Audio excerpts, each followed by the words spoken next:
When I was only 13 years old, I discovered that sometimes the people who should take care of you the most are the real enemies in your life. The story I'm going to tell you today is my story, an example of sadness and depression, but even more so, of overcoming. Hello, my dears. My name is Louise Miller, but everyone knows me as Grandma Lou. I'm 73 years old, and I was born in Riverdale, in the suburbs of Philadelphia in 1952.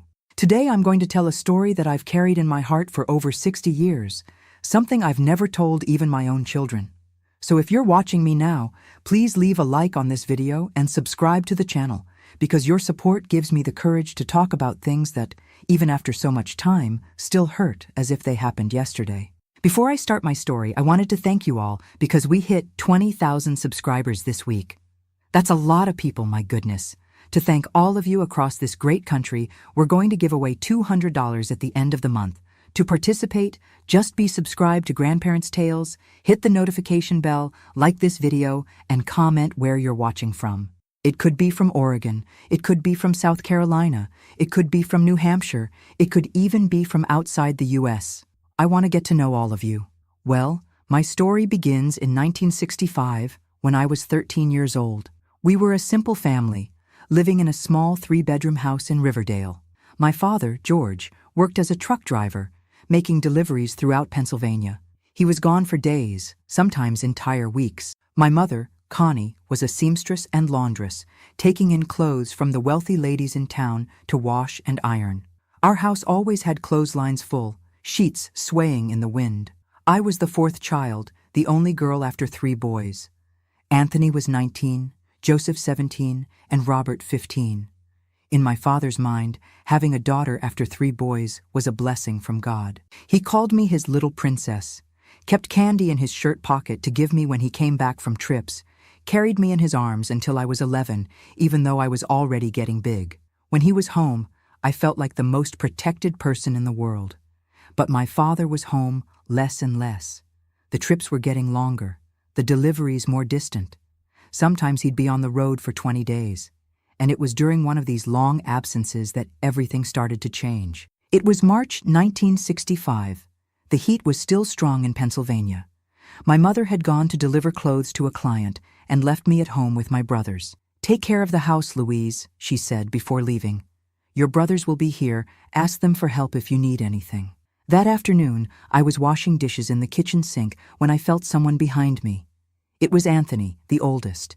He came close, too close, in a way he had never done before. "Louise, you're becoming a young lady, you know," he said, with a different voice that gave me chills down my spine. I tried to move away, but he grabbed my arm. "What are you doing, Tony?" I asked, frightened. "Let me go. I'm finishing the dishes." That's when Joseph entered the kitchen. I thought he would argue with Anthony, defend me, but the smile on his face told me otherwise. They had planned something. I could feel it. Robert appeared shortly after, leaning on the doorframe, with a look I had never seen before. "Mom won't be back until tonight," said Joseph. "Nobody will know." What happened in that kitchen that afternoon is something that still makes me nauseous to remember. They were my brothers, the people who should protect me, defend me. But that day, they were my executioners. The 3 of them, together, planned, as if I were an animal, a thing, not their sister. When it was over, Robert, the youngest, who was only 15 years old, said something that haunts me to this day. "If you tell anyone, nobody will believe you. They'll say you're a liar, that you wanted it." I stayed lying on the kitchen floor for almost an hour after they left. I couldn't get up. I couldn't stop crying. When I finally managed to move, I went straight to the bathroom. I showered until the water ran out, scrubbing my skin until it was red, as if I could clean away what had happened. When my mother arrived, pretending everything was fine, was the hardest thing I'd ever done in my life. "Is everything okay, Louise?" she asked, noticing my swollen eyes. "Yes, Mom. Just a little headache." That night, I locked my bedroom door and pushed the dresser against it. But it didn't help. The next morning, when my mother went to the market, they came back. Anthony broke down the door with a push that threw the dresser aside. "No use locking yourself in, silly," he said, with Joseph and Robert right behind him. "This house is ours too, And so began my personal hell. Every time my mother left, every absence of my father was a sentence. They took turns. One would watch if anyone was coming, while the others— I can't even complete the sentence. The abuse became more frequent, more violent. They knew exactly when they could act. They knew my mother's routine better than she did. They knew that on Tuesdays and Thursdays, she would deliver clothes and then stay chatting with the neighbors in the late afternoon. They knew that on Saturdays, she went to the market and took at least 2 hours. And they knew that my father would only return after many days on the road. I began to change. From a cheerful, talkative girl, I became a shadow. I stopped eating properly, lost weight, always had dark circles under my eyes. At school, my grades plummeted. I, who had always been a good student, began to get low grades, to miss classes. "What's happening to you, Louise?" my teacher asked one day. "You've always been so diligent." I wanted so badly to tell the truth at that moment. But Robert's words echoed in my head. "Nobody will believe you." And I myself began to doubt what was happening. Had I done something to provoke it? Was it my fault? I tortured myself with these questions every day. At home, I started dressing differently. I wore baggy, ugly clothes, trying to hide myself, make myself invisible. I cut my hair short, stopped smiling. I did everything I could to not draw attention. But nothing worked. Things only got worse. One day, after a particularly violent abuse, Joseph held me by the arms while Anthony approached my face. "If you try to tell Dad when he gets back, we'll say you came on to us, that you've been teasing the boys at school too, that you're no good." Who do you think he'll believe? His 3 sons, or the girl who's been acting all strange? Their manipulation was cruel, calculated. They knew exactly what to say to keep me silent, to make me feel guilty. They even started making up stories for my mother, saying they had seen me talking to older boys on the corner. "Louise is getting flirty, Mom," Anthony would say at the dinner table. "The other day I saw her chatting with a guy who already works." My mother would look at me suspiciously, worried. "Is that true, girl?" "No, Mom. I swear it's not." "She's lying," Joseph would insist. "We saw it." Gradually, they destroyed my relationship with my mother too. She began to distrust me, to watch me more, but not in the way I needed. She watched to see if I wasn't giving reasons to the boys, if I wasn't behaving inappropriately. The only thing that gave me strength was thinking about my father's return. When he was home, they wouldn't dare approach me. My father had always been my protector, my hero. If he knew— but how could I tell him? How could I make him believe? Months passed, and my body began to show signs that it couldn't take it anymore. I started having bleeding outside my menstrual period, pains that made me faint, fever that came and went without explanation. One night, after a particularly violent abuse by all 3, I started bleeding heavily. It wasn't menstruation, it was something worse. I felt such a strong pain that I passed out in the bathroom. I woke up on the floor, surrounded by pools of blood, without even the strength to cry for help. Robert found me like that. I saw the panic in his eyes. "Joseph! Anthony, come here!" he shouted. "I think this time we went too far." They carried me to bed, cleaned the bathroom, changed my clothes. They were in panic. "If anyone finds out, we're done for," said Anthony.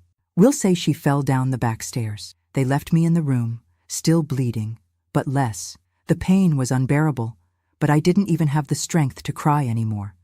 I just prayed, asking God to take me away from there in any way. That night, by a miracle I can only be thankful for to this day, my father came home early from his trip. He was supposed to arrive only the next day, but managed to finish his work ahead of schedule. I remember him coming into the room, in the dark, to give me a goodnight kiss as he always did when he returned from a trip. I remember him turning on the light when he realized something was wrong. "Louise? Daughter, wake up," he called, shaking me gently. His hand touched the sheet wet with blood. "My God, what happened here? Connie, come here right now." I opened my eyes with difficulty and saw my father, my hero, with his eyes full of tears and terror. I tried to smile, tried to say I was happy he was back, but I could only whisper, "Dad, help me." And that was the last thing I said before passing out again. The desperation in my father's voice calling my mother, the chaos that took over the house, the journey to the hospital.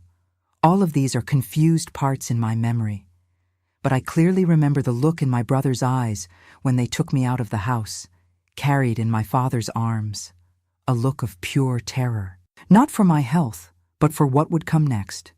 They knew that this time there would be no way to hide it. I arrived at St. Helena Hospital almost lifeless. My blood pressure was very low. I had lost a lot of blood. I heard the doctors' voices as if they were very far away, saying things I didn't quite understand. But one phrase was etched in my memory forever. This girl has been a victim of continued and violent sexual abuse. We need to call the police immediately. The emergency room became a whirlwind. My father, who had always been a calm man, began to scream, to break things. It took 3 nurses to hold him back. I had never seen my father like that. "Who did this to my daughter? Who?" he shouted with a desperation that broke my heart. My mother cried in a corner, in a state of shock, rocking back and forth like a frightened child. It seemed like she couldn't process what was happening. While the doctors rushed to stabilize me, a social worker entered the room. She was a young woman, with kind eyes and a calm voice. She approached my bed and held my hand. "Louise, my name is Margaret. I'm here to help you. Can you tell me who did this to you?" I opened my mouth, but the words didn't come out. I looked at my father, destroyed by pain, leaning against the wall.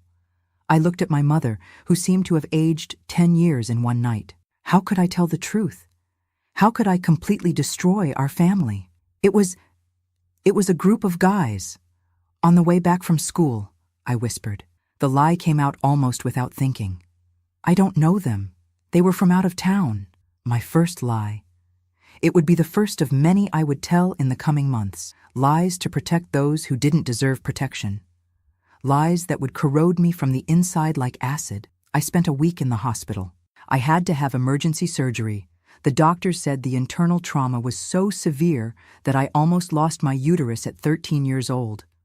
I might never be able to have children, they warned my parents. During that week, I didn't see my brothers even once. My father and mother took turns by my side, day and night. My father held my hand while I slept, and when I woke up, he was there, with deep dark circles and an unshaven beard. "I'll find who did this, princess," he promised. "Even if I have to turn this whole town upside down." The police came several times.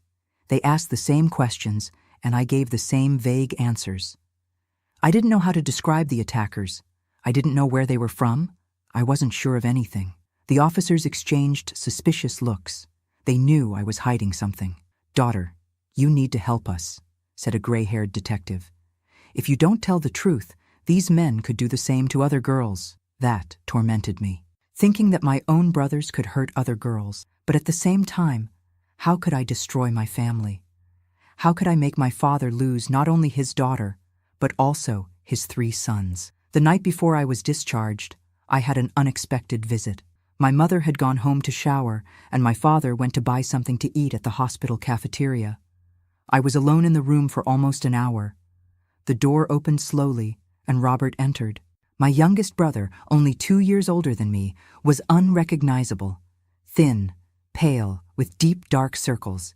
He seemed to have aged years in just 1 week. My first impulse was to scream, but he raised his hands in surrender. "Louise, please, I just came to say that..." He began to cry, something I had never seen him do before. "That I'm so sorry, really sorry." I remained silent, observing this boy who had participated in my torment, now reduced to tears in front of me. Anthony and Joseph said if I didn't participate, they would beat me up, that I wasn't a real man. I didn't want to. I swear I didn't want to. "Go away," was all I could say, "before Dad comes back. He's suspicious of us, you know. He's asked several times where we were that day. He's asking the neighbors if they saw anything strange. Anthony is in panic." I didn't answer.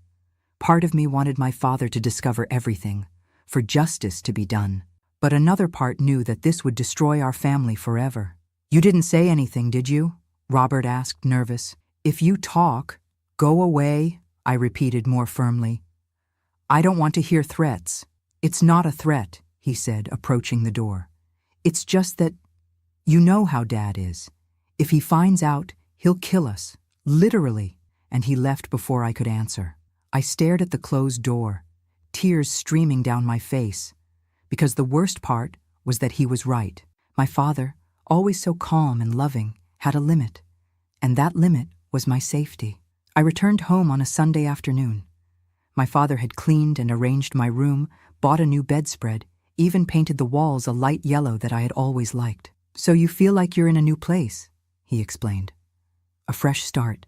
A new, sturdy lock had been installed on the door. My father solemnly handed me the key. "No one enters here without your permission. No one."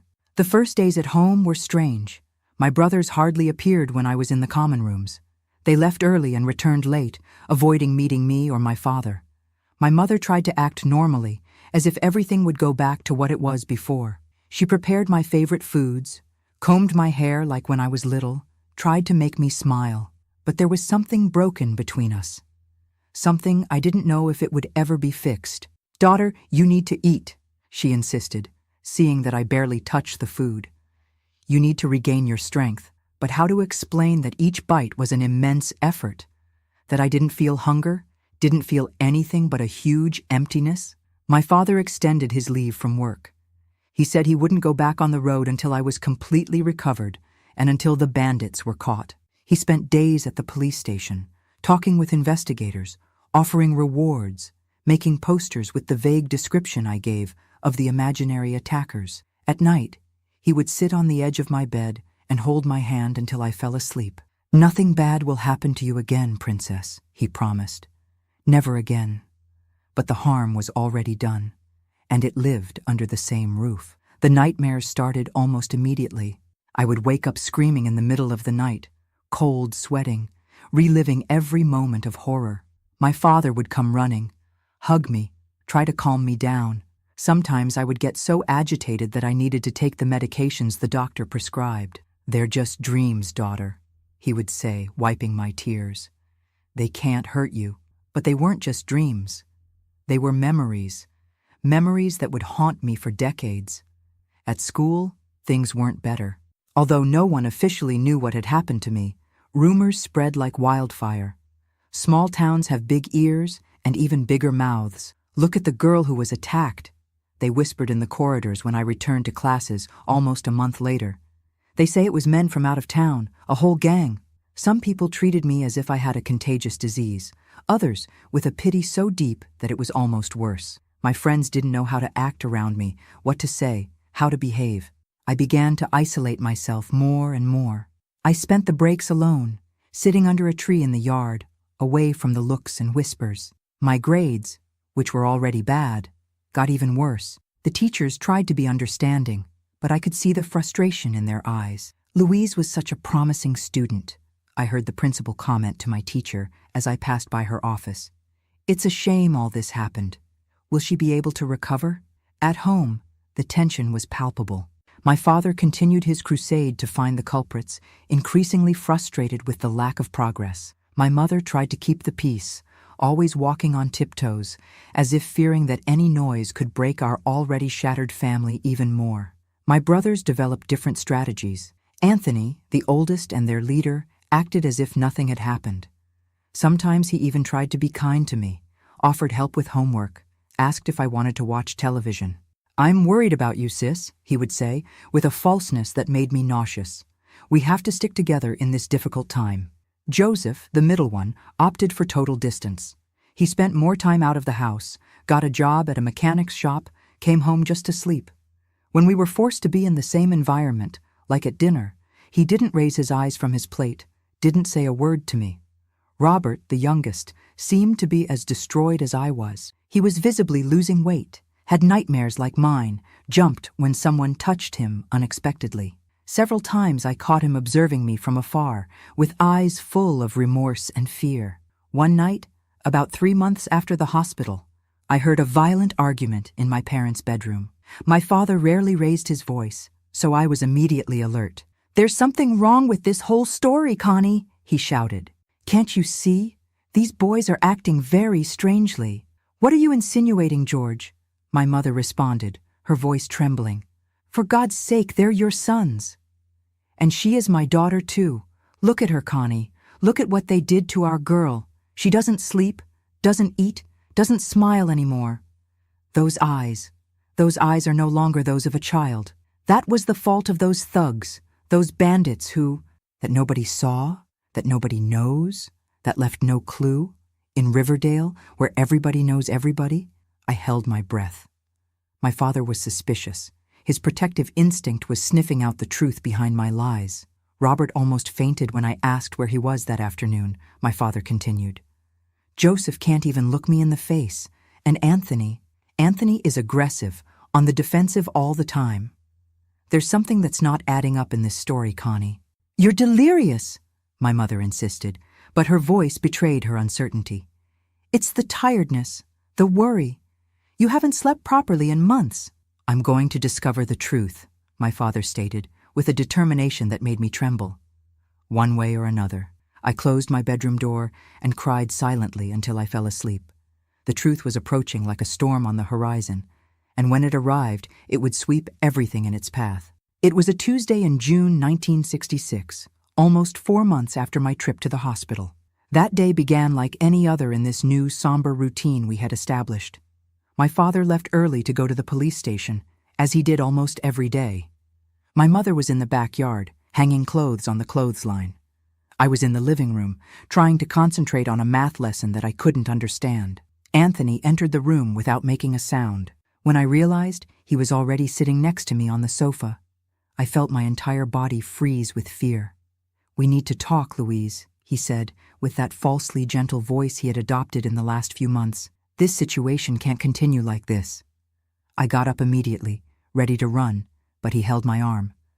"Calm down, I'm not going to hurt you," he said, but his grip said otherwise. "I just want you to understand something.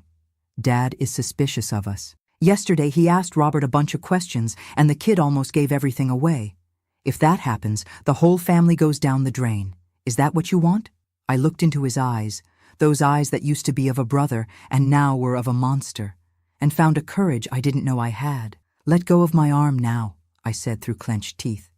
"Never touch me again." He seemed surprised by my reaction.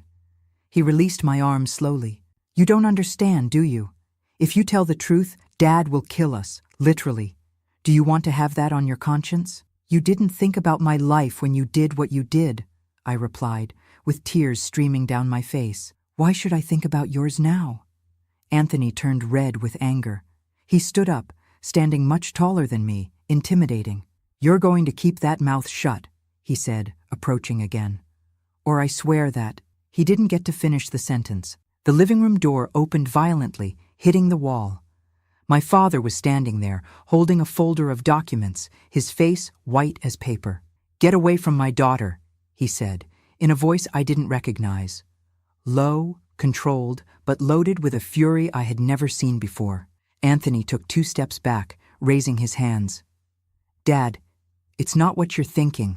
My father threw the folder on the center table. Papers scattered across the floor. I recognized the hospital letterhead. "I just got back from the hospital," my father said, still in that controlled and terrible voice. "I went to get copies of Louise's exams. I wanted to send them to a specialist in Philadelphia." He picked up one of the papers from the floor and held it as if it were something poisonous. "Do you know what it says here, Anthony? The doctor documented your sister's injuries in detail. In detail. And do you know what else he wrote? That these injuries were consistent with repeated abuse over a long period. It wasn't a single attack, as Louise said. It was months." My father turned to me, with tears in his eyes. "Why did you lie, daughter? Why did you protect who did this to you?" I opened my mouth, but couldn't speak. The words were stuck in my throat, suffocated by months of fear and shame. "Dad, she's confused." Anthony tried to intervene. "The doctors themselves said that trauma can affect memory." "Shut up!" my father roared, finally losing control. "I heard the end of your conversation. You're going to keep that mouth shut. What does she need to keep secret, Anthony? What?" At that moment, the kitchen door opened and Joseph entered. He stopped as soon as he saw the scene in the living room, like an animal caught in the sights of a rifle. "Good that you arrived, Joseph," my father said, with a smile that didn't reach his eyes. "I was just wanting to talk to you, too." Joseph looked at me, at Anthony, at the papers scattered on the floor, and immediately understood what was happening. "Dad, I can explain," he began. But my father raised his hand, interrupting him. "Go call your mother," my father ordered. "And then find Robert. I want everyone in this room in 5 minutes." Joseph hesitated, clearly considering running away, but something in my father's look made him obey. He went out toward the backyard, calling my mother. My father approached me and held my hands. "Louise, daughter, I need you to be brave now. I need you to tell the truth. The whole truth, no matter how painful it is." I looked at Anthony, who was staring at me with palpable hatred. I looked at the door through which Joseph had left. I thought of Robert, who was probably in some corner of the house, hiding from his own nightmares. "It was them, Dad," I finally whispered, the words almost inaudible. "It was my brothers." My father closed his eyes for a moment, as if he had received a physical blow. When he opened them again, I saw that something had changed in him forever. "How long?" he asked, his voice trembling. "Since March, when you made that long trip to Ohio. 3 months, he murmured, doing the math. "My God! 3 months!" My mother came running into the living room with a worried face. Joseph came right behind, pale as a ghost. "What's going on, George?" she asked, looking at the chaotic scene in the room. "Where's Robert?" my father asked, ignoring her question. "I don't know," Joseph answered. "He's not in the bedroom or in the backyard." "It doesn't matter," my father said, standing up. "Louise just told me the truth about who really hurt her." My mother put her hand to her mouth, her eyes wide with horror. She knew. Deep down, maybe she always knew. "It's not true," Anthony said, trying to keep his composure. "She's confused, traumatized. She's making this up." "Yes, it is true," I said, with a strength I didn't know I had. "All 3 of you. Since March, every time Mom left, my mother fell to her knees on the floor, sobbing. Joseph leaned against the wall, as if his legs could no longer support him. Anthony remained standing, defiant, but his face had lost all color. What happened next was like an explosion in slow motion. My father, always so calm and contained, transformed into a force of nature. He advanced on Anthony with a roar that seemed to come from the depths of the earth. The first punch caught my brother by surprise, throwing him against the bookshelf. "George, no!" my mother screamed, trying to get up. But it was too late. Years of contained anger, months of impotent frustration, the revelation of the deepest betrayal. Everything exploded at that moment. My father lifted Anthony by the collar and continued beating him while shouting things I never thought I would hear from him.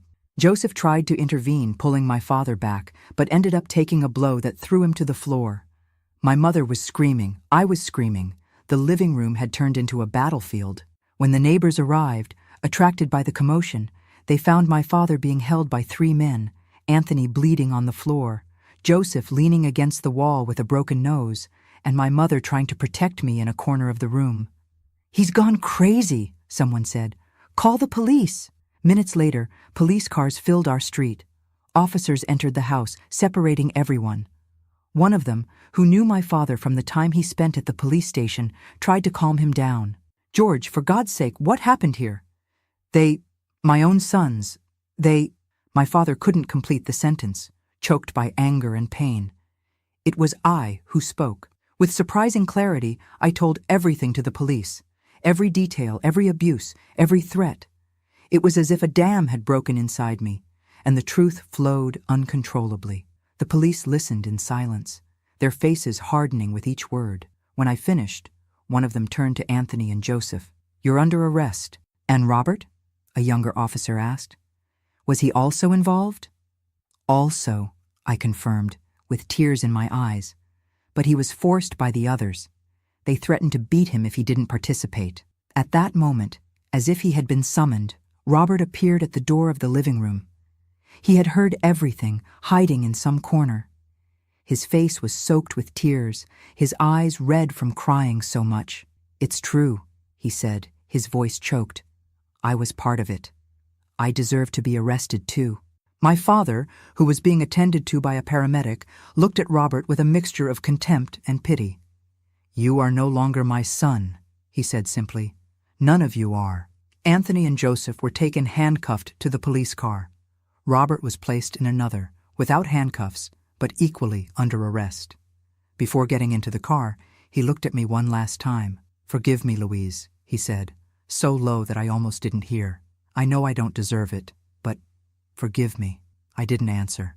There was no forgiveness inside me at that moment, just an immense emptiness, as if something vital had been torn from my chest.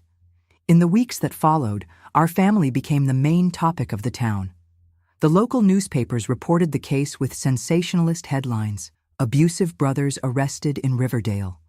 Father discovers family horror and turns violent. Family destroyed by terrible secret."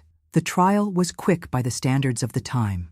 There was medical evidence, my testimony, Robert's confession. Anthony and Joseph were sentenced to 12 years in prison each. Robert, being a minor and having confessed spontaneously, got a lighter sentence, 6 years in a juvenile reformatory. My father was never the same again. The gentle, smiling man I knew disappeared that June afternoon. In his place remained a shell, a man broken by guilt and anger. He couldn't look me in the eyes without crying, couldn't talk about what happened without his hands shaking. "I should have noticed," he repeated like a mantra. "I should have stayed home more, should have paid more attention. I failed you, princess." My mother fell into deep depression. She spent days in bed, not eating, not talking. When she finally began to get up again, it was as if she had aged 20 years. Her hair turned completely white in a matter of months. "How didn't I notice?" she tortured herself. "How does a mother not notice something like this?" Our house, once full of voices and movement, became a mausoleum. My brothers' bedrooms were locked, their things stored in boxes in the attic. We never mentioned their names out loud again, as if they were a curse. At school, the situation became unbearable. Everyone knew what had happened. Some looked at me with pity, others with morbid curiosity, as if I were a circus attraction. The whispers followed me through the corridors. "It's her, the girl who was abused by her own brothers. They say the father almost killed the sons when he found out. The whole family went crazy from what I heard." I couldn't take it. After 2 weeks trying to face those looks and whispers, I begged my parents to change my school. But my father had a different idea. "Let's leave this place," he said one night during a silent dinner.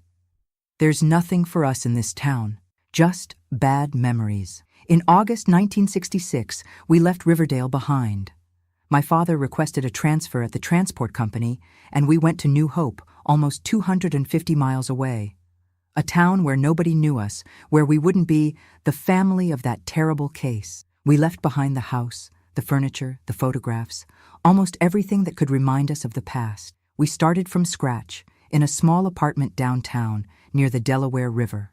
But, as I painfully discovered, no matter how far you run, some things you carry inside you, like invisible chains that never completely come loose. The first months in New Hope were like living in a protective bubble.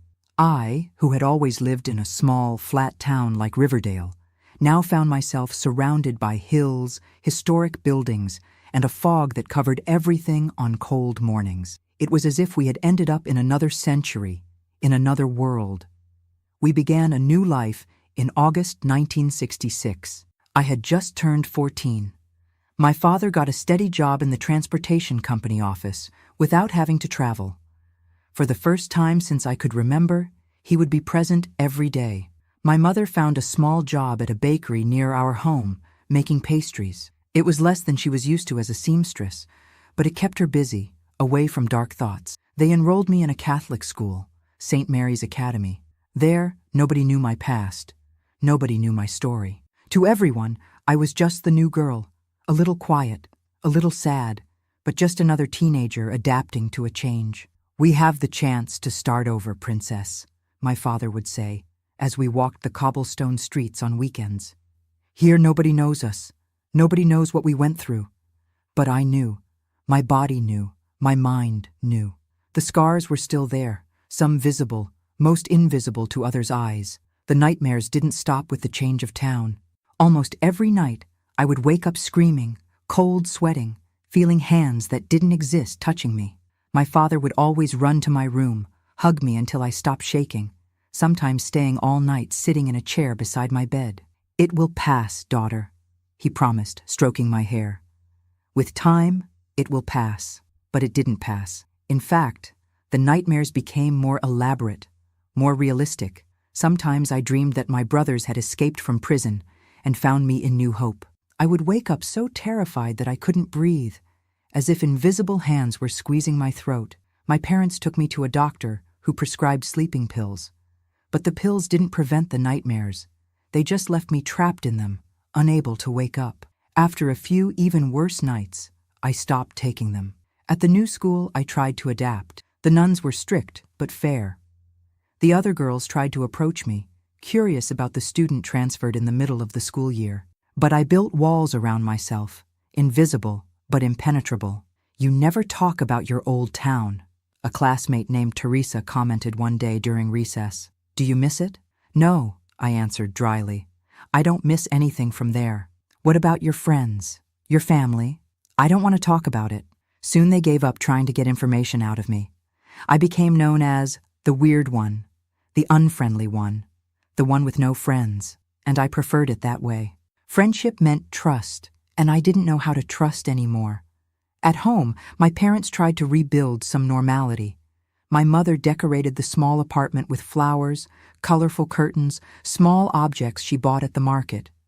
My father brought books, chocolates, anything he thought might make me smile.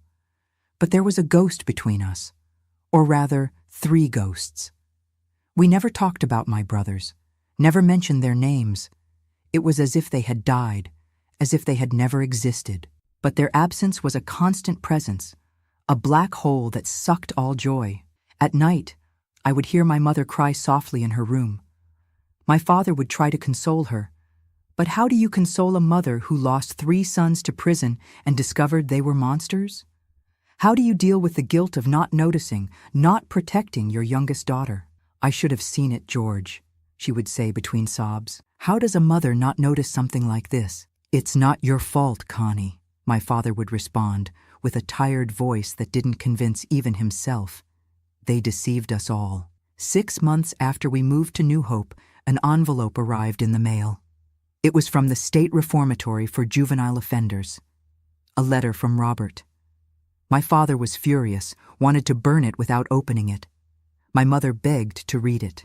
I just stood there, paralyzed, looking at that piece of paper that had the power to reopen all the wounds. "It's addressed to Louise," my mother said, showing my name on the envelope. "She has the right to decide." My father looked at me, his eyes full of pain and anger. "You don't need to read this, Princess. You don't need to let them back into your life." I took the envelope with trembling hands.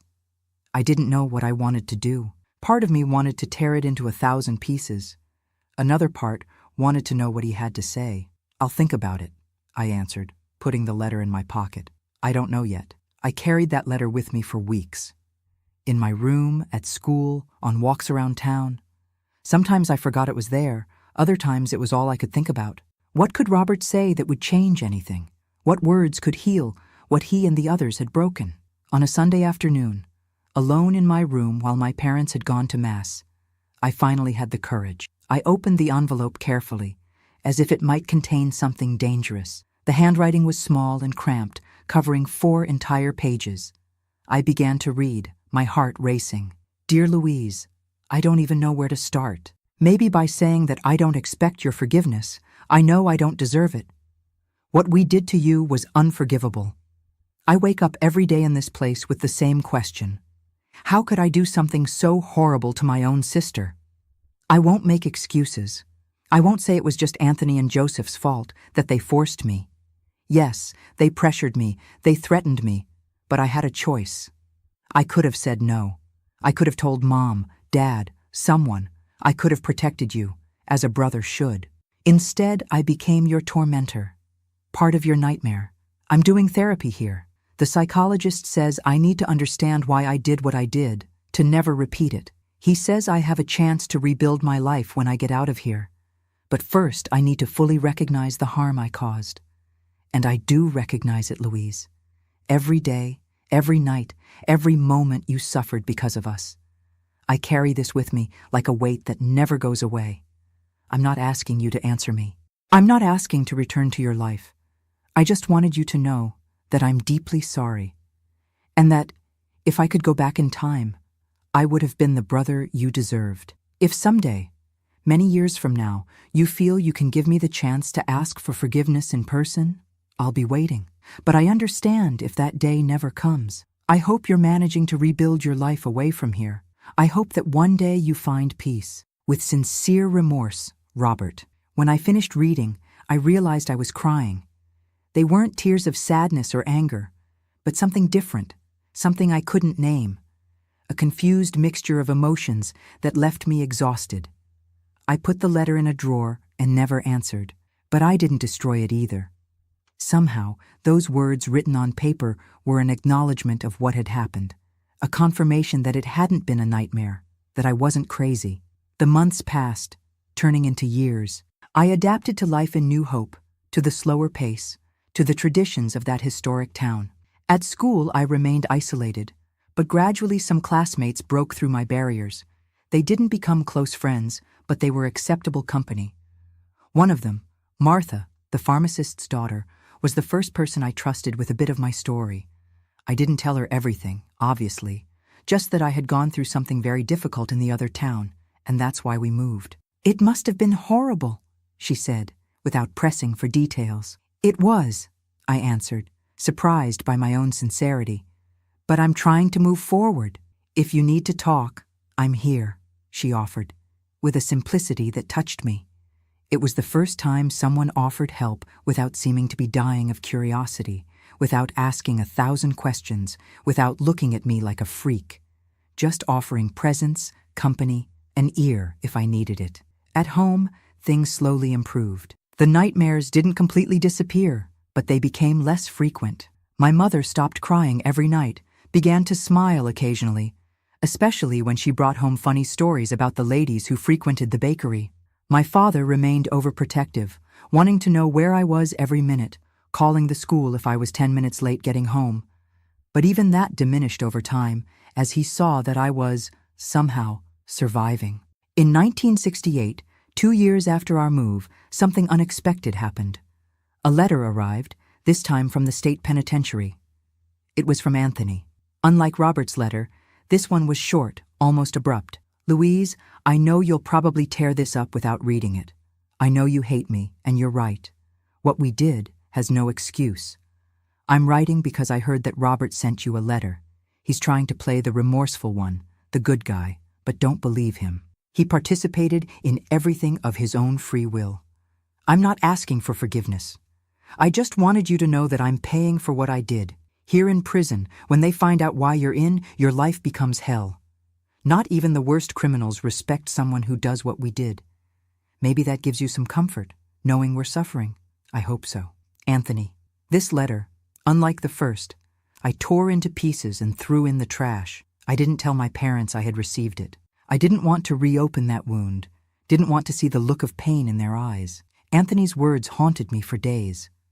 Not out of remorse or pity for him, but because they confirmed something I had always suspected. Robert wasn't just a victim of circumstances. He had chosen to participate, as Anthony said. A few weeks later, a third letter arrived. From Joseph. I didn't even open it. I threw it directly into the fire, watching the paper be consumed by the flames, wishing my memories could be destroyed with the same ease. In 1970, when I turned 18, a difficult decision presented itself. Robert had served his sentence and would be released. He didn't know where we were, but he could find out if he wanted to. The possibility of a reunion, even an accidental one, terrified me. "Do we need to move again?" I asked my parents during dinner. "What if he comes looking for us?" My father, who didn't know about the letters, was surprised by my sudden concern. "He doesn't know where we are, Princess. And even if he found out, I would never let him get near you." "But you won't be with me all the time," I argued. "What if I run into him on the street? What if he shows up at school?" My mother, who was quieter than usual, finally spoke. "Maybe it's time to face these fears, daughter. We can't run forever." I was shocked. My mother, who had plunged into depression after discovering what happened, now talked about facing it, about not running. "What do you mean, Mom?" "I mean that life goes on. Robert served his sentence. You're growing up, you'll be going to college soon. We can't live in fear forever." My father looked at her as if she had gone crazy. "Are you defending that monster?" "No," she answered firmly. "I would never defend what they did. But Robert was the youngest, he was influenced by the others." Maybe what?" My father interrupted, his voice rising. "Maybe we should invite him to dinner, pretend nothing happened?" "George, that's not what I'm saying, and you know it. I just think that living with so much hatred, so much fear, isn't getting us anywhere. Look at us. We pretend we're a normal family, but we're not. We're stuck in that day, in that living room, forever." That was the first time I saw my parents argue seriously since the discovery of the abuse. It was as if a floodgate had broken, releasing years of repressed feelings. "Would you lose your son?" my mother continued, crying now.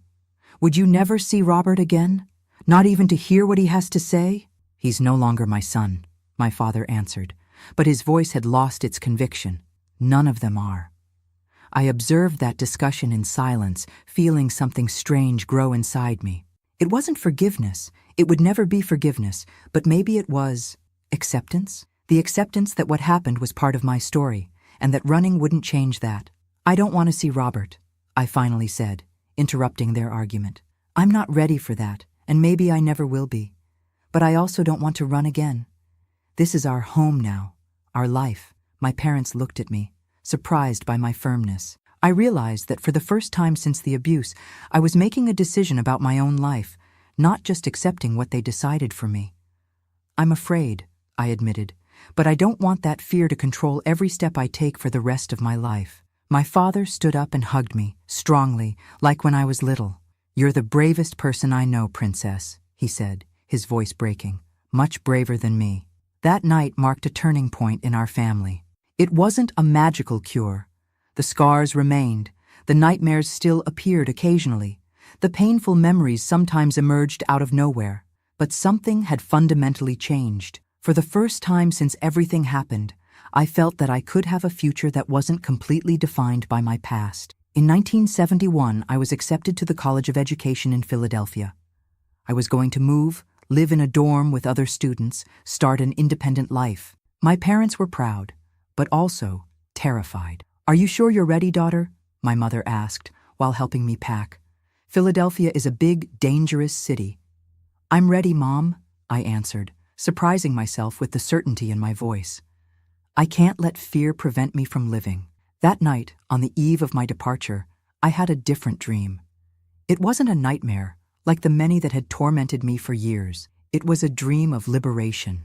I dreamed that I was in an open field, under an infinite blue sky, and that I could run without stopping, with nothing holding me back, with no one chasing me. I woke up with tears in my eyes, but for the first time in a long time, they were tears of hope. Philadelphia in 1971 was a completely different world from New Hope. Tall buildings replaced the colonial houses, wide avenues instead of stone alleys, crowds of strangers instead of familiar faces. In the first days at the student dormitory, I felt fear. That old fear that accompanied me like a shadow. But there was something different now. A new determination. A strength I didn't know existed inside me. The dorm was in the University City area, a busy place full of young people. We were 6 girls sharing a 3-bedroom apartment. My roommates were loud, cheerful, full of plans and dreams. So different from me, who carried invisible scars that no one there knew about. "Louise, you're always so quiet," said Christina, my roommate, a girl from Pittsburgh who studied law. "You need to go out more, enjoy life." Gradually, I opened up. Not about my past. That remained a secret kept under 7 keys. But about my tastes, my opinions, my dreams for the future. I discovered that I liked music, especially Simon and Garfunkel, who were very popular at that time. That I had a talent for drawing. That I loved small children.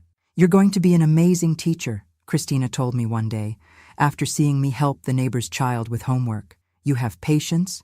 You have affection. That's what children need." The College of Education opened my horizons in ways I never imagined. I learned about child development, psychology, teaching methods. Each class was like a window opening to a new world, a world where I could make a difference in the lives of other children. Traumatic childhood experiences can profoundly mark emotional development, my educational psychology professor explained one day. But with adequate support, human resilience is surprising. Those words touched something deep inside me. Resilience, the capacity to recover, to adapt, to grow despite adversities. That's what I was building, day after day, without even realizing it. My parents called me every week, worried, missing me. During the first holiday, when I returned to New Hope, I noticed how they seemed older, more tired. My father, who had always been a strong man, now had hunched shoulders as if carrying an invisible weight. My mother, despite smiling more, sometimes had a distant look, lost in thoughts I could only imagine. "Are you okay?" I asked during dinner. "We are," my father answered, holding my mother's hand on the table. "We just miss you, Princess." During that visit, I realized that it wasn't just me who needed to move forward. My parents were also stuck in the past, reliving that terrible day over and over. It was as if time had stopped for the three of us in June 1966. "You need to live too," I told them the night before returning to Philadelphia. "You can't spend the rest of your life just waiting for my visits, worried about me." My father smiled, that sad smile that had become his trademark. "It's easier said than done, daughter." "I know," I answered, hugging him. "Believe me, I know." Back in Philadelphia, I immersed myself in studies with even more determination. I wasn't just building a future for myself. I was trying to prove that it was possible to overcome the past, that scars could become marks of a battle won. In my second year of college, I met John. He studied engineering at the university and lived in a dorm near ours. We met at a birthday party of a mutual friend. He offered me a cup of soda, commented on the music playing, and we talked for hours about everything and nothing. John was different from the other guys who had tried to approach me. He wasn't insistent, didn't try to impress me. He had a calmness, a natural gentleness that made me feel safe around him. "Can I call you sometime?" he asked when the party was ending. I hesitated. Relationships weren't part of my plans. The idea of intimacy, of trusting someone to that extent, terrified me. "Just to talk," he added, noticing my hesitation. "No pressure." I nodded, feeling a mix of fear and a new emotion I couldn't name. John called 3 days later, and the following week, and the next. Our conversations were simple, about books, movies, classes, the future. He never asked about my past, never forced topics that made me uncomfortable. On our first date alone, we went to the movies to see Love Story, which was a hit at the time. When he tried to hold my hand in the dark, I reacted instinctively, moving away as if I had received an electric shock. "Sorry," he murmured, without insisting. "I won't do anything you don't want." That phrase, so simple, so obvious, but so powerful, echoed in my head for days. "I won't do anything you don't want." It was the first time someone had said that to me, who recognized my right to say no, to establish boundaries. In the following weeks, our friendship grew. John was patient, respectful, never crossed the boundaries I established. When I finally had the courage to hold his hand during a walk through Fairmount Park, I felt something I hadn't experienced in years. Peace. "There's something in your past that hurt you a lot, isn't there?" John asked one day, while we were sitting by the Schuylkill River. "You don't have to tell me. I just want you to know that, when you're ready, if you ever are, I'll be here to listen." I felt tears in my eyes. How did he know? How did he understand so well what I felt without me needing to explain? "Thank you," was all I could say. Our relationship progressed slowly, at my pace. Each barrier I managed to overcome was celebrated as a victory. The first kiss, months after we met. The first time I talked about my family, albeit superficially. The first time I introduced him to my parents during their visit to Philadelphia. My father, always protective, examined him with suspicious eyes. My mother, more intuitive, immediately noticed that John was special. "He has good eyes," she told me later, when we were alone. Eyes of someone who respects. In 1974, in my last year of college, I received news that shook my world again. Anthony and Joseph had been released for good behavior after serving just over half of their sentences. The letter informing me about this came from my former lawyer in Riverdale, who thought I should know. "They don't know where you are," he assured me in the letter, and they've been forbidden from trying to make contact. Even so, the fear came back with full force. What if they looked for me? What if they wanted revenge for having been imprisoned? For days, I couldn't sleep, started having nightmares again, began to see dangers in every shadow. John noticed something was wrong, but didn't pressure me. He just was there, offering silent support, respecting my space. It was at this moment that I made a decision that would change my life forever. I was tired of running, tired of allowing fear to control my existence. If I really wanted to move forward, I needed to face my demons once and for all. "I need to tell you something," I said to John one night, sitting in the small apartment he had rented after graduating. "About my past, about why I am the way I am." He held my hand, his eyes full of understanding. "Only if you want to, Louise. It doesn't have to be today. It doesn't have to be ever if it's too painful." But I needed to. For the first time, I told the whole story.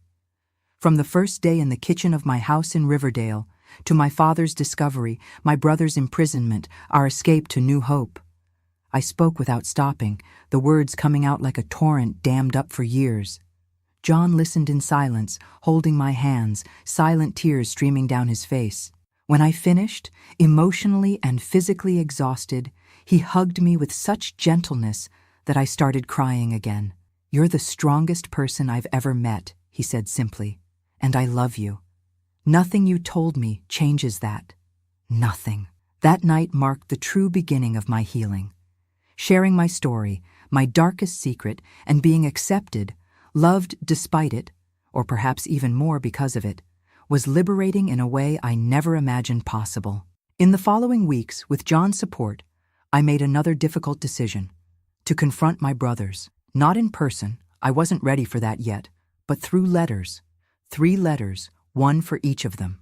To Robert, I wrote about how his participation in the abuse, even being the youngest, even claiming to have been coerced, deeply hurt me. I told him how I spent years trying to understand how my own brother, whom I loved and trusted, could be part of something so horrible. "I don't hate you anymore," I wrote at the end, "but I can't completely forgive you either. What I can do is wish you find peace, rebuild your life, never cause pain to anyone again." To Joseph, my middle brother, always distant, always cold, I wrote about the anger I felt for years, how he, who should have protected me as an older brother, chose to join Anthony in the abuse. "I hope the time in prison made you reflect," I wrote. "I hope you understand the gravity of what you did. I don't want to see you again. I don't want to have contact, but I want you to know that I won't live in fear of you anymore." The letter to Anthony, the leader, the instigator, was the hardest. For days, I stared at the blank paper, unable to find words that expressed the depth of my pain, my anger, my contempt. "You stole my childhood," I ended up writing. "You stole my innocence, my trust, my ability to feel safe. For years, you controlled my life through fear. But that ends now. I'm not afraid of you anymore. You have no more power over me." I sent all 3 letters on the same day without expecting a response, without wanting a response. It was a symbolic act, a declaration of independence. From that moment on, I would no longer be defined as a victim of my brothers.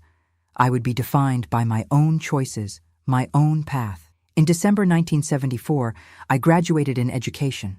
My parents were in the audience, proud smiles on their aged faces. John was by my side, clapping louder than everyone when I received my diploma. 2 weeks later, he proposed to me. "I don't have much to offer besides my love," he said, showing me a simple ring. "But I promise to take care of you, respect your boundaries, build a life where you feel safe and loved." I hesitated, not for lack of love.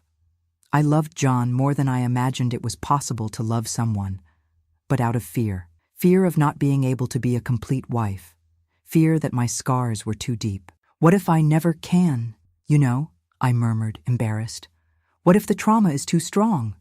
John smiled, that gentle smile that won me over from the beginning. "Louise, marriage isn't just about that. It's companionship, it's friendship, it's building something together. The rest comes when it comes, if it comes. And if it doesn't come, we'll still have all that." We got married in March 1975, in a simple ceremony in New Hope. It was a sunny day, scented with cherry blossoms. My father walked me down the aisle, tears in his eyes. "You deserve all the happiness in the world, princess," he whispered. "Every day I thank God that you survived, that you became this incredible woman." Our married life began in a small apartment in Philadelphia. John worked at a construction company. I got a job as a teacher at an elementary school. We were young, in love, full of dreams. Physical intimacy was a challenge, as we expected. There were nights of tears, of painful memories resurfacing, of panic. But John never pressured me, never showed frustration. He waited patiently, loving me the way I could accept. In 1976, I discovered I was pregnant. It was a mix of joy and terror. The doctors had said I might never be able to have children due to the damage caused by the abuse. And part of me feared not knowing how to be a mother, how to protect a child, when my own childhood had been so violated. "We'll manage," John assured me, holding my hand as we looked at the first ultrasound. Together. Mary was born in January 1977, a healthy girl with her father's eyes and, they said, my smile. Holding her in my arms for the first time was like a miracle. So small, so perfect, so trusting of the world, with no idea of the evil that could exist. "I'll protect you," I promised, kissing her soft forehead, always. Being a mother healed me in ways I never imagined possible. Seeing Mary grow, completely trusting me, showed me that I could be strong, that I could protect, that I could love without reservations. When Peter was born in 1980, and then Anna in 1983, our family was complete. My parents aged, seeing the grandchildren grow, finding in the little ones a joy I thought they would never see again. My father especially seemed to revive through them, playing, telling stories, being the loving grandfather he was always destined to be. In 1985, I received an unexpected letter. It was from Robert.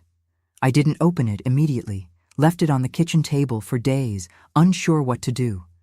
Finally, on a quiet Sunday, while the children played in the backyard and John read the newspaper, I took courage. "Dear Louise, I received your letter years ago and understood your position. I didn't expect a response, nor am I expecting one now. I just wanted you to know that your letter changed my life. Your words, harsh but fair, made me truly see the harm I caused. In the last few years, I've rebuilt my life. I finished my studies, got a stable job, met a good woman who knows about my past, and still accepted me. I do therapy regularly and work as a volunteer at an institution that helps children who are victims of abuse. I'm not asking to return to your life. I know that's impossible. I just wanted you to know that your words had an impact, that they didn't fall on deaf ears, and that I wish, from the bottom of my heart, that you have found the peace and happiness you deserve. If one day you want to respond, to know more about my life now, I'll be happy. But I perfectly understand if you prefer this to be the last communication between us. With affection and sincere remorse, Robert." I showed the letter to John, who read it in silence. "What do you want to do?" he asked simply. I thought for a long time. The wounded girl inside me wanted to tear up the letter, ignore that Robert existed. But the woman I had become, teacher, wife, mother, could see something beyond anger. "I think I'll respond," I finally decided. Not to resume contact, not to completely forgive, but to show that I survived, that I built a good life despite what they did. My response was brief, containing only basic information about my life, my marriage, my children, my career as a teacher. I didn't include photos or an address, just a simple account of who I had become. "I'm glad you found a path to redemption," I wrote at the end. "That's the most I can say right now." I never received news from Anthony or Joseph. Years later, I learned from an acquaintance from Riverdale that Anthony had died in a bar fight in 1990, and that Joseph had moved to the West Coast, losing contact with everyone. Robert responded once, thanking me for writing, saying he was married and expecting his first child. I didn't respond this time, and he respected my silence. Life continued its course. My children grew up, strong and secure, without knowing about my dark past. My father passed away in 1992, in peace, knowing I was well. My mother followed him 2 years later, passing away in her sleep, as if she didn't want to stay without him any longer. John and I grew old together, watching our children graduate, marry, give us grandchildren.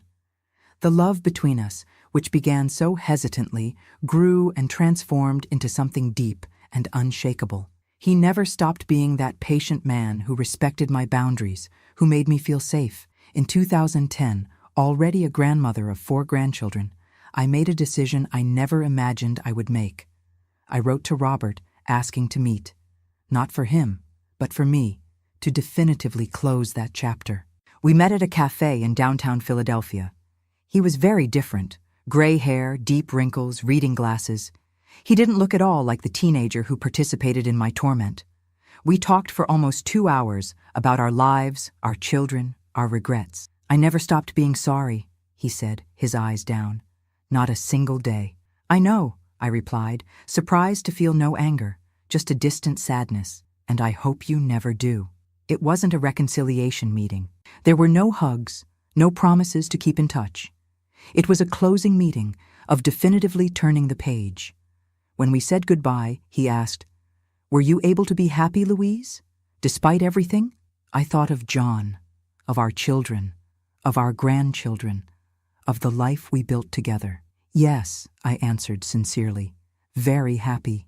And that was the greatest victory, not having allowed those months of horror to define my entire existence, having chosen life, love, happiness, despite the scars. Today, at 73, I look back and see a difficult path, but one that was worth traveling.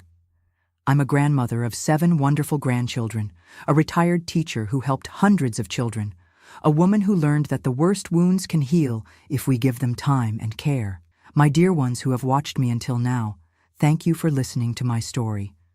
If I'm telling this today, after so many years of silence, it's because I believe it can help someone who is going through something similar.